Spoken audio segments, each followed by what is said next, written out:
This is Providence Television International, the game changer. Stand by for the next program.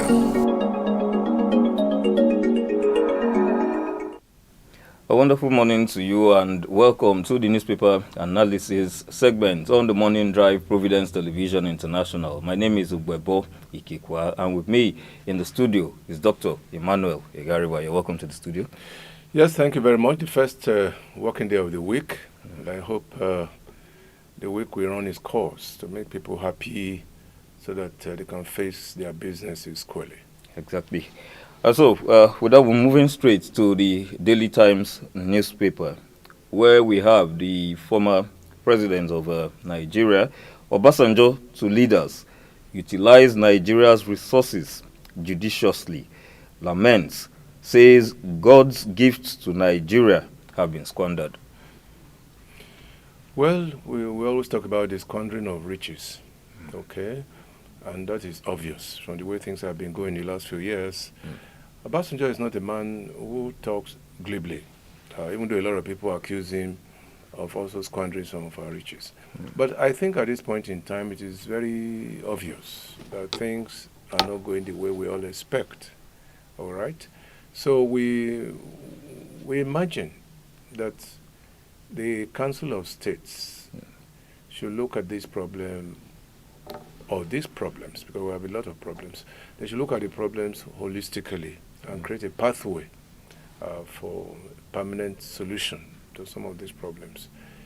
Squandering of riches, yes. I mean, you look at the way the flamboyant lifestyle of some of our leaders, it makes you wonder whether all of us are in the same country. Okay? The elite on one side, then the majority of the people of this country are on the other side. And I've always said that, look, leadership must be in tandem with the followership. When the followers, in other words, the people being led, when they are in their comfort zones, the leader should be there with them. All right. But when they are in pains, the leaders should also share in these pains and agony. That at the moment is absent, and I am sure that it's speaking the minds of so many Nigerians, millions of Nigerians. We're approaching the Yuletide season. I just pray that it turns out to be a very pleasurable experience for everybody, because that's the time that people really look. It's one festival that people look up to. They look up to it with glee, right? So, but I think that government should do something very quickly to assuage the feelings of the people. I understand that Labour is also gearing up now for some kind of work stoppage. But we're in this country together, and together we must pull it out of the doldrums. All right, we'll move straight to the voice of liberty. My boss once said that how come one man always finds himself on the negative side of the news? Voice of liberty, front page, Akpabio to Nigerians. Whenever you see free food, help yourself. Honestly, I just hope that that story is true, that it was not quoted out of context. Because I just wonder if anybody in his real self could say something like that. In any case, the first question to ask is, where is the free food? Free food, well, okay, maybe it's right when you say free food amongst the leaders of this country. Those are the ones who can provide free food at the moment. They call it palliatives or whatever. But that's not even free food. The Senate President, I'm sure in the next few days, should be able to say something as regards that statement credited to him. Otherwise, people will hold him in censure. Okay. So, it is not good for leadership, by the way. Anywhere you see free food, eat it or something. Yes, anywhere you see, that's on the front page. Yes, that's not too good for leadership. Anywhere whenever you see free food, help yourself. Help yourself. It risks of insensitivity to the plight of Nigerians. It's an insult. It's an insult, exactly. It's an insult to the majority of Nigerians who are in the trap, the web of all these problems we are talking about, and you are even adding insult to it. Yeah. And mind you, a lot of things, a lot of comments, statements have been credited to the Senate President. Some of them slightly uncouth, right? One once or twice he has come out to deny some of them. But why must it be that the Senate president puts himself on the spot? Yeah. Yes, he's the number 3 citizen in this country. And just yesterday, somebody was telling me, why does he have to make unguarded statements all the time? Right? He must be on the same page with the people. Exactly. Yes. If he's not, that's unfortunate. It's a betrayal of interest. Yeah. Yes. Really, betrayal of interest. The first statement that he was actually quoted as saying was, "Let us allow Nigerians breathe." And at the time, and on that occasion, he was laughing. He was laughing. It was a joke to him. It was open mockery. Yes. Let us allow Nigerians breathe. Yes, and this time you are coming out to say, whenever you see free food, help yourself. Help yourself. What does that mean? You are driving the people to the edge. Yes, more to the edge of the precipice. That's what he's saying. Well, in God we trust. We move down to the Nigerian Observer, the front page. NDLEA's over 100 billion naira seizures in 2024 signal Nigeria's deep drug crisis. Lagos, Port Harcourt, top centers of seizures. We'll tie this story to the front page of the Nigerian News Direct, where we also have NDLEA seizes 22.7 billion naira worth of opioids, arrests Thailand returnee with 3.1 billion naira heroin in Lagos.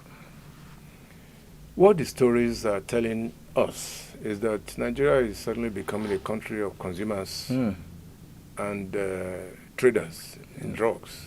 That's what it means. All right? And that's not too good for our international image. Okay, we have countries around the world that have made it mandatory for people who go into drugs to be executed. Yes. Yes. For instance, in some of the Southeast Asian countries, as you are landing at the airport, I said it here some time ago, they warn you, if you are caught with drugs, it's almost instant. Yes, you face execution. All right, but Nigeria should be excluded from this kind of thing because we are in dire straits in terms of the economy. But look at it. I mean, drugs are a big business. All right. So people sell, they don't use drugs. Yes. And those are the people really that the government should target more.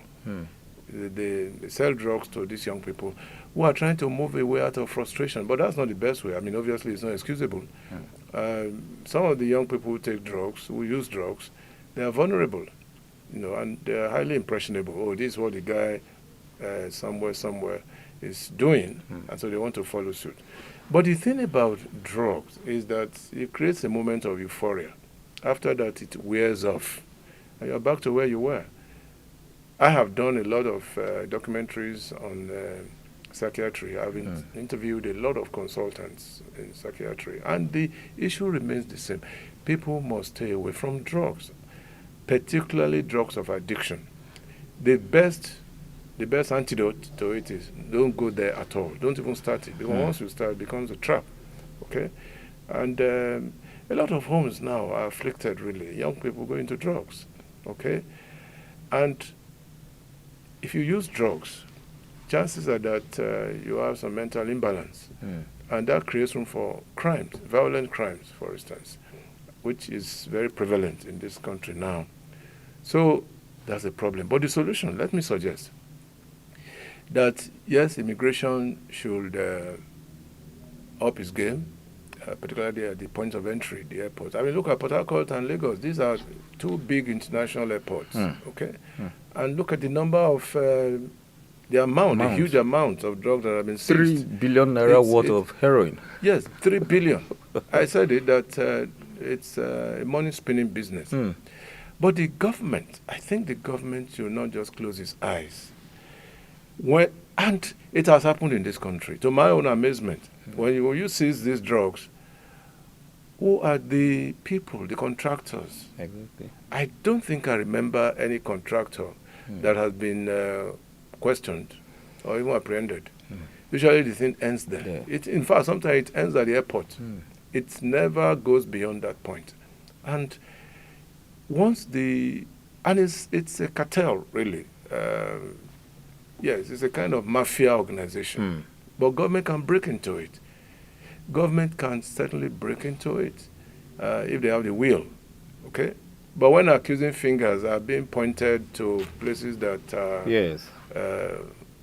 that people will not even want to talk about, then we have issues. Exactly. Yes, you have issues.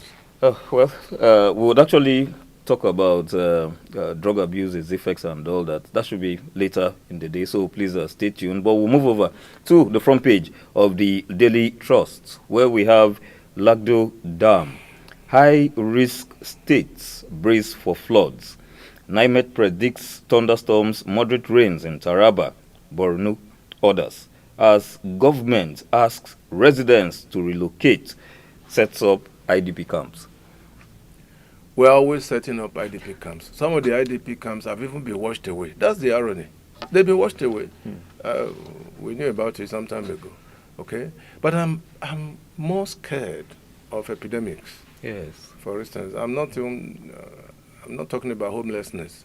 No, that's not the issue. The issue is epidemics, which can wipe away thousands of people within a few weeks. That's what I'm really scared about. But I think that government should be ready to tackle these things frontally. It's not just to set up IDP camps and all of that and to ask people to move to upland areas. The government should do more than this. And what is it that government can do? Government can create avenues for these floods to move away, from certain places. And it's possible. Okay. Yes, it's possible. Why don't you channel these floods to other areas that are not vulnerable? That can be done. I mean, we have the engineering capacity, okay? That can be a short-term solution to this problem. Right. The long-term solution would be for government to respond quickly. We're talking about the dam now. There are many other areas that are also vulnerable to floods. We can create long-term solutions to some of these areas. Okay. Right. So it's part of the things that government or leadership really should be doing if it's serious. We don't need to be afflicted with all kinds of problems on a yearly basis. And the rains have not abated. Remember, we're in October, okay, but rains are still falling in torrents in some areas. And I believe that this will create some nightmares in some families, in some households across the country. Talking about nightmares, there's this trend. For any time the government asks residents to relocate, there are like a majority of them never ever want to relocate. Is it that they have a death wish? Not death wish really, well, you may say so, but enlightenment. Enlightenment at the beginning of the rainy season. Okay. Yes, at the beginning. And enlightenment should be in multiple dimensions. It could be audio, it could be audiovisual. When you go to campaign against these disasters, go there with visual materials so that people can see the damage that can be done to the environment. Environmentalists should be involved in this and tell the people that this is the result. If you don't follow the pathway, so to speak, this is what you are going to get. That can impinge in their subconscious, and they begin to move as directed. But sometimes we even find that even the upland areas that government talks about, the areas are not even there. Yes, we just tell them move to upland areas. Where are the where are the land areas? Okay, so we need to be more serious about this. That's why the National Orientation Agency is there, for instance. Let them go into the interior. The floods that we are talking about affect the rural areas more than the urban centers. And that is true, I mean, from reports we have received in the last couple of months. So and that is where you have people who are not particularly enlightened, who need to be tutored on the right things to do. But we are lucky all the same that in this country we don't have other natural disasters.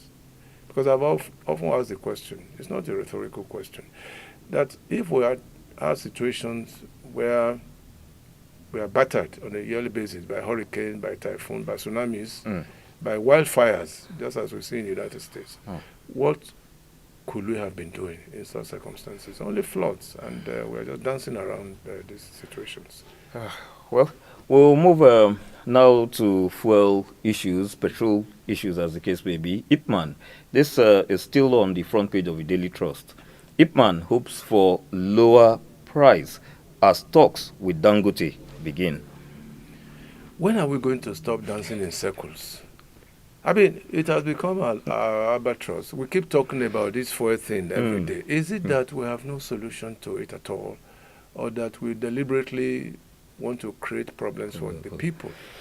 Yes, because please show that headline story again. Still on the front page of the Daily Trust. No, this not. Yes, okay. Yeah, still on the front page. Daily Trust. Ipman hopes for lower price as talks with Dangote begin. Why can't the Dangote refinery give us a true picture of things? We keep dancing in circles, becoming more and more opaque on a daily basis. But I'm happy that Ipman, has stepped up some relative action. Okay, but they're not alone. I mean, it's a whole host of stakeholders, even Labour. Yes, Labour can say something in the present circumstance, even though they have been boxed into a corner. But Ipman holds the ace because Ipman owns almost 80% of filling stations across the country. Exactly. You won't find the big players in the rural areas. It's Ipman, the Ipman outlets that you will find. So they know where the shoe pinches. And I'm sure that the whole country, I mean, particularly the marketers, can abide by what Dangote himself has said, that look, the refinery is open. Don't go through NNPC. Yes. And I think NNPC has also said it clearly that yes, you can remove us from the game plan, but go through direct to the refinery. The ultimate solution would be that let us have more refineries. I have said it repeatedly, almost to the point of being tired of saying it, that we can have many more refineries in this country. Why not? There are smaller units now around the world. Yes. That's what can help us tremendously. We don't have to build such big fantasia like the one Dangote has built in Lagos. There are smaller units that can be built. I mean, just a question of encouraging people who have the financial wherewithal to be able to do it. There must be a lot of players in the organized private sector who should be encouraged. We have the crude, right? Crude supply is not our problem. It is the end result that is our problem. Well, let us now move down to the front page of the Guardian newspaper on certainty over minimum wage execution as state governments falter. It's really amusing. It's really, really amusing. But by the way, I heard that some 3 states have even gone a little bit higher, 75,000, 73,000. Yes. Good news. Yes, good news. But others are laid back for whatever reason. This is a major challenge for the NLC. They asked for it, now they have got it. Yes. Okay? But getting it has come with a lot of issues. For instance, Ajero is saying that, had they known, they would not have agreed. Because immediately it was approved, 73,000. The fuel price hike was staring us again in the face. So you give with your right hand, you're taking with your left hand. That's the scenario we have in this country now. Ajero himself should be feeling frustrated now. Very, very frustrated. I don't know how the body he leads, the NLC, is going to wriggle out of this. Are you coming now to tell us again that, no, 73,000 naira is not enough, that it should go up still? Or you are going to tell us to go out on strike or something? So there are cuts in the web, really. And that's because there was so much planlessness at the beginning. When the fuel thing was coming up, simmering at the beginning, they ought to have reacted. They did not. Until such a time when they were called to all kinds of meetings with no headway. But that's where we are now. I have said it before. Some states cannot pay 73,000 or 70,000. They cannot. It's not possible. And that will create moments of upheaval across the country. But let's watch out and see what will happen. Exactly. And, towing that line, let us watch out and actually really see what happens. Thanks for staying tuned, but don't go away as usual, as the interview segment comes up next.